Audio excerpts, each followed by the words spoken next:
The president of El Salvador also tweeted this that I find fascinating. He says, Abrego Garcia miraculously risen from the death camps and torture, now sipping margaritas with Senator Van Hollen in a tropical paradise of El Salvador. I mean, that was the first thing I noticed. I was like, are they at a continental breakfast? Like, what is happening? I'm not even trying to be funny. I know. The very first thing I noticed was like, that was not what I expected. But let's be real about what's happening here. I mean, this is propaganda, because the other propaganda of the whole situation is that this is a hellhole. They were literally telling us the other day that it was a hellhole. You know who called it a gulag? The Vice President of the United States, J.D. Vance. So, I don't know. Whose word do you take? I see these pictures tonight, and I think, boy, the party of women is really covering itself in glory tonight. I mean, I don't understand why the American left falls in love with the worst people. You've got a gang-banging, human trafficking, wife-beating, illegal alien, and a United States senator in a ludicrous display of energy is in El Salvador having Mai Tais and Yahtzee. I do not get it. I do not understand why the left takes on the heroes. The part of this, I don't get it. I think I'm I'm not allegedly in there somewhere. I'm just wondering. He is a Democrat United States senator. I don't think this is an issue of we know everything we need to know about this individual, right? But I do think that the idea that the administration continues to call him a terrorist and a gangbanger, knowing full well that those things are very much in dispute, is part of the story. And separately from that, as we just were talking about, the circuit court judge says it doesn't matter. He was sent to another country to be put in a prison that, let me just play for you, because I think it's a good encapsulation of what this prison is. This is what Ezra Klein said. You can see the pictures there, but let me just play what Ezra Klein has said about why this prison and sending people there is so significant for democracy and the rule of law.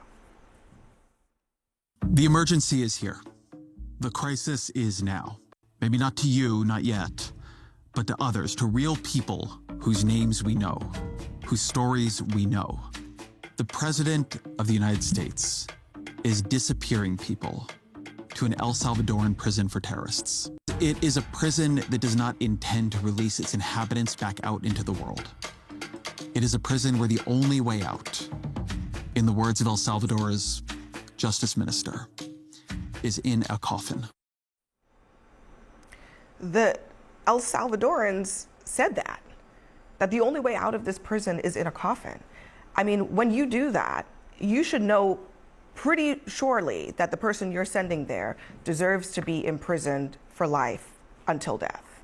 I don't know. Half of the people that they've sent there have no arrest record. So to be comfortable with the fact that those people, that is potentially the rest of their lives, you can't be cool with that. Like, that's not how you're supposed to adjudicate punishment in this country. If he is all of the things that you say he is, then let it all play out properly in the American court system.